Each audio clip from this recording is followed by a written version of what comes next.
Bismillahirrahmanirrahim. Assalamualaikum warahmatullahi wabarakatuh.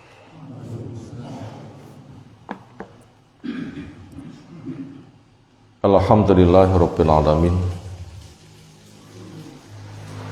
Alladzi hadana li hadza wa ma kunna linahtadiya laula an hadanallah. Wa asyhadu an la ilaha illallah wahdahu la syarikalah wa asyhadu anna Muhammadan abduhu wa rasuluh. Allahumma shalli ala Muhammad wa ala alihi wa ashabihi wa man tabi'ahum bi ihsanin ila yaumiddin. Ya ayyuhan nas ittaqu rabbakum alladzi khalaqakum min nafsin wahidah khalaqa minha zawjaha wa bassa minhuma rijalan katsiran wa nisaa'a wattaqullaha alladzi tasaaluna bihi wal arham innallaha kana 'alaikum raqiba wa ba'd. Wa inna asdaqal hadisi kitabullah wa khairal hadyi hadi Muhammadin sallallahu alaihi wasallam. Syarrul umuri muhdatsatuha fa inna kulla muhdatsatin bid'ah wa kulla bid'atin dhalalah wa kulla dhalalatin finnar. Ayol ikhwah azza subhanahu wa ta'ala, insyaallah kita masuk hadis ke-53 dari matan kitab Al-Jami' bab-bab bagian akhir di Bulughul Maram oleh Al-Hafidz Ibnu Hajar Al-Asqalani rahimahullahu ta'ala tentang pewaspadaan dari akhlak, perangai, perilaku yang menimbulkan keburukan pada lingkungan. Tema khusus membahas masalah tentang resiko pemimpin yang memberatkan kepada masyarakatnya. An Aisyah radhiyallahu anha qala bersabda Rasulullah sallallahu alaihi wasallam dalam bentuk doa, Allahumma ya Allah, man waliya min amri ummati syai'an, siapa yang menjadi wali mengurus urusan umatku, siapa yang menjadi waliul amri, fasyaqqa alaihi, maka dia memberatkan kepada umat, fashquq alaihi, maka beratkan kepadanya. Akhrajahu Muslimun, mengeluarkan hadis ini Imam Muslim, semoga Allah Ta'ala merahmatinya. Pelajaran yang bisa kita ambil dari hadis di atas pertama, bahasa Arabnya pemimpin diantaranya menggunakan kata ra'in, ra'a yara'a, ri'ayatan.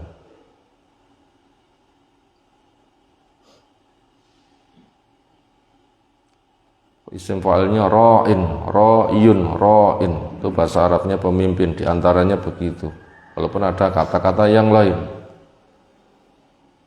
Kata ini, kata ra'in, juga untuk penggembala ternak. Juga untuk penggembala ternak. Itu juga menggunakan kata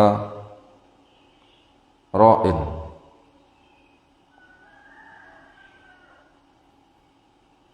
Agar ternaknya kenyang, sehat, aman, beranak pinak, maka penggembala agar mencarikan tempat penggembalaan yang baik. agar ternaknya kenyang, agar ternaknya sehat, agar ternaknya aman, agar ternaknya bisa beranak pinak, maka si penggembala harus mencarikan tempat penggembalaan yang baik. Ini pelajaran yang pertama. Dan itu sesuatu yang mudah untuk kita pahami. Kita ulang, bahasa Arabnya pemimpin diantaranya menggunakan kata ro'in, ro'yun, ro'in. Kata ini juga untuk penggembala ternak. Maka agar ternaknya kenyang, agar ternaknya sehat, agar ternaknya aman dan beranak pinak, maka si penggembala agar mencarikan tempat penggembalaan yang baik. Nomor dua, semua nabi punya pengalaman sebagai penggembala. Semua nabi punya pengalaman sebagai penggembala. Yang kisahnya suatu kesempatan ketika di dalam perjalanan butuh mengkonsumsi sesuatu dari yang tumbuh semisal di hutan. Ketika ada yang butuh mengambil mengkonsumsi, Nabi SAW itu berpesan, ambil saja yang hitam. Artinya pilih saja yang warnanya hitam, itu biasanya enak dimakan. Sehingga para sahabat merasa aneh, kok Nabi paham yang enak dikonsumsi yang begini atau yang begitu. Ya, maka akhirnya di situ disebutkan saya punya pengalaman sebagai penggembala sehingga tahu apa yang enak untuk dikonsumsi. Akhirnya diceritakan bahwasanya semua nabi itu punya pengalaman sebagai penggembala dan itu faedahnya besar. Artinya apa? Orang itu mampu menggembala kambing dengan baik, menggembalakan ternak dengan baik. Dengan pengalaman itu dia menggembala atau memimpin masyarakat pun juga bisa. Kenapa? Hampir sama. Dan itu bisa dikatakan sebagai tamsil untuk memudahkan pemahaman. Dan memang Allah ketika menciptakan ciptaannya itu tidak ada yang sia-sia. Taruhlah kita ambil contoh kasus yang lain, misalnya kayak kasusnya Qabil dan Habil, salah satunya mati. Lalu apa pelajaran yang disampaikan ketika di sana ada burung salah satunya mati? Ketika bingung orang mati diapakan, melihat burung ternyata membuat galian lalu dimasukkan dan ditanam. Oh begitu ya. Maka yang seperti itu jumlahnya banyak. Bila orang itu mau mengamati apa yang ada pada lingkungan itu penuh dengan pelajaran. Makanya bangun dari tidur kita pun juga langsung diajak untuk merenung dengan diajak memantau luasnya alam raya. Inna fi khalqis samawati wal ardi wa ikhtilafil laili wan nahar la ayatil liulil albab alladzina yadhkurunallaha qiyaman wa qu'udan wa ala junubihim wa yatafakkaruna fi khalqis samawati wal ard. Mereka bertafakur merenung apa yang Allah cipta di langit dan bumi, diamati. Itu merupakan wilayah pembelajaran yang sangat luas. Silahkan renungi ciptaan Allah, nanti akan banyak pelajarannya. Akhirnya ketika merenung, mencari, meneliti, mengambil pelajaran, hikmah faedahnya, akhirnya akan terkagum-kagum, ternyata nggak ada yang kosong dari faedah, sehingga menyimpulkan Rabbana ma khalaqta hadza batila subhanaka faqina adzabannar. Ya Allah, tidak ada sesuatu yang Kau cipta sia-sia. Engkau Maha suci dari kesia-siaan. Kamilah yang banyak berbuat sia-sia, maka ampuni kami, jaga kami dari siksa neraka. Itu tadi semua nabi punya pengalaman sebagai penggembala, faedahnya sangat besar. Pelajaran ketiga, sifat nabi kita sebagai pemimpin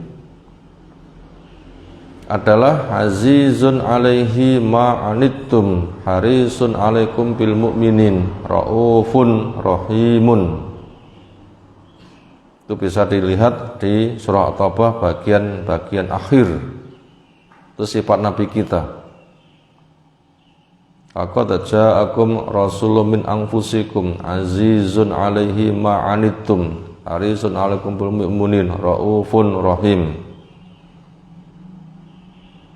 Demi Allah, sungguh telah datang kepada kamu Rasul yang berasal dari kamu, yang kamu mengenal, nggak ada alasan untuk ditolak. Semua sisinya itu mengandung daya tarik, apalagi datang membawa wahyu.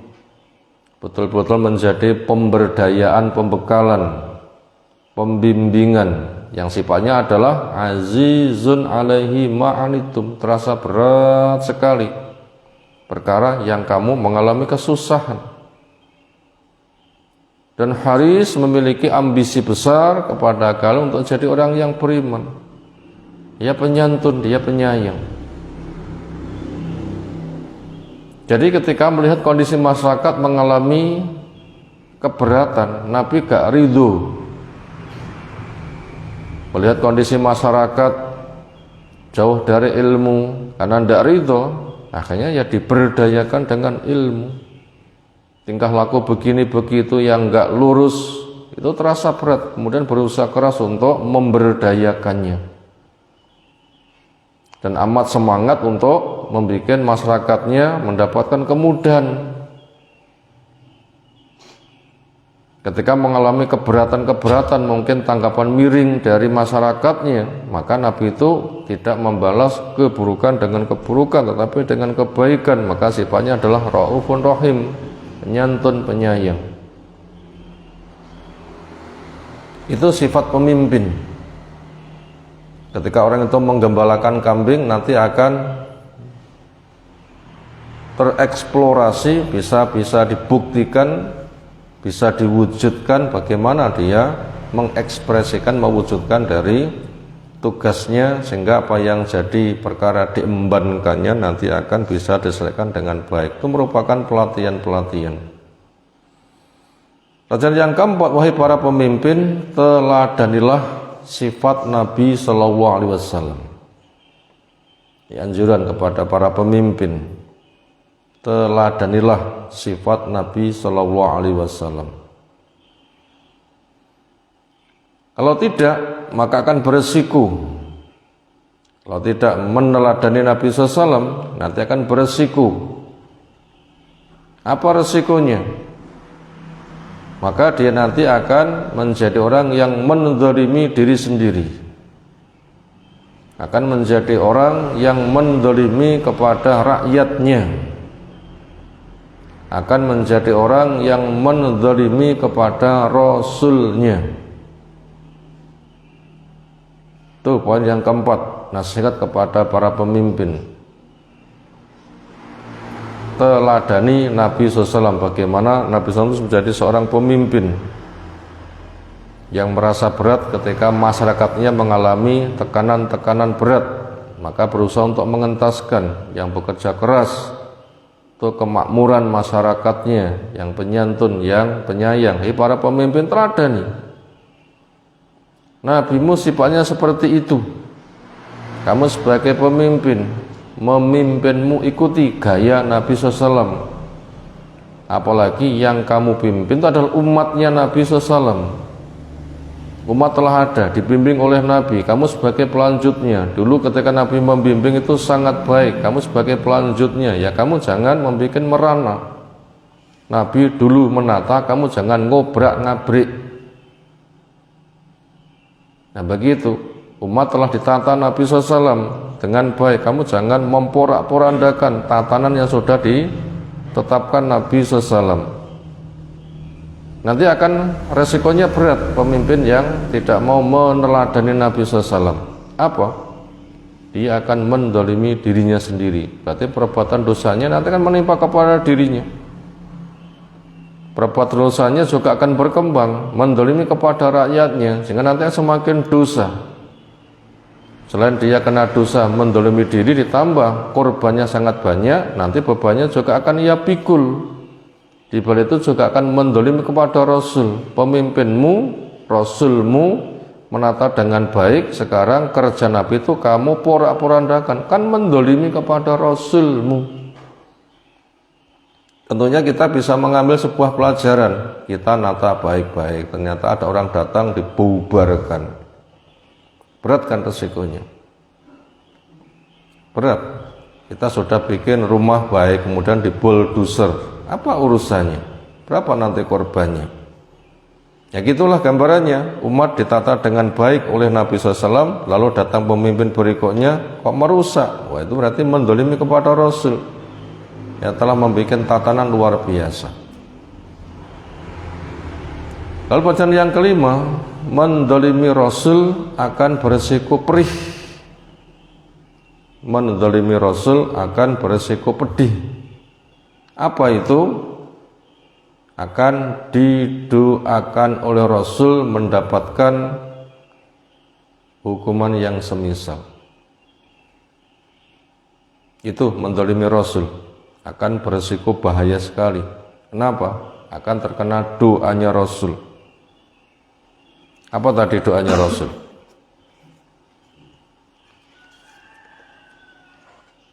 Jadi pemimpin belum datang, doanya sudah ada, supaya memimpin dengan baik. Kalau tidak, akan terkena doa yang sudah dilantunkan. Itu Allahumma man waliya min amri ummati syai'an fasyaqqa alaih fashkuk alaih. Ya Allah, siapa-siapa yang mengurus urusan umatku ternyata kok memberatkan. Lah wong dulu saya mengurus umat itu saya tata dengan baik. Datang pemimpin berikutnya kok memporak-porandakan, ya Allah beratkan dia. Ini sudah ada doanya. Maka begitu ada pemimpin memporak-porandakan, ketika itu langsung terkena doanya Nabi. Datang lagi pemimpin yang lain merusak, langsung terkena doa Nabi. Doanya sudah ada. Walaupun Nabi sudah meninggal, tapi kan sudah didoakan tempo dulu, dan itu akan mengena kepada siapapun. Seolah-olah Rasul itu masih hidup. Begitu melakukan dzaliman langsung kena. A melakukan kezaliman langsung kena. B melakukan kezaliman langsung kena. Dan fungsi doa Rasul tempo dulu nanti akan berlaku untuk ke depan dan ke depan. Maka mana-mana pemimpin yang mendolimi kepada Rasul, artinya Rasul berpesan, berbuat baiklah kepada rakyatmu. Ternyata dia malah mendolimi, memberatkan. Maka doa yang pernah dilantunkan Nabi nanti akan menimpa kepada dia, perih kan. Di balik itu juga masyarakat juga akan mendoakan keburukan. Kenapa? Memang dizalimi dan itu haknya. Walaupun yang paling baik itu membalas dengan kebaikan, tapi andaikan membalas yang semisal itu memang keadilan. Kemudian yang terakhir keenam, takutlah doanya orang yang dizalimi. Wattaqu doa al-madlum, jaga dirimu dari doanya orang yang dizalimi. Kenapa? Orang yang dizalimi itu doanya mustajab. Tidak ada penghalang antara dia dengan pengkabulan. Maka mana-mana pemimpin kok menzalimi, mestinya jadi penggembala itu memakmurkan yang digembalakannya. Dicarikan tempat penggembalaan yang aman, yang nyaman, banyak rumputnya, airnya aman, bisa hidup dengan begitu tentram. Ternyata malah menzalimi. Berarti doanya orang yang dizalimi adalah sangat mustajab. Nanti akan bisa menimbulkan kehancuran. Itu tadi beberapa pelajaran yang telah kita sampaikan, bahwasanya akhlak yang baik digambarkan sebagai seorang penggembala yang baik, nanti akan memakmurkan yang digembalakannya. Itulah gambaran pemimpin yang baik akan memakmurkan kepada masyarakatnya, nanti juga terdapat kebaikan. Tapi apabila sebaliknya juga akan mendapatkan resiko yang sangat membahayakan. Salah hadis yang lain kita kaji betul. Subhanakallahumma bihamdika asyhadu an la ilaha illa anta astaghfiruka wa atubu ilaik. Assalamualaikum warahmatullahi wabarakatuh.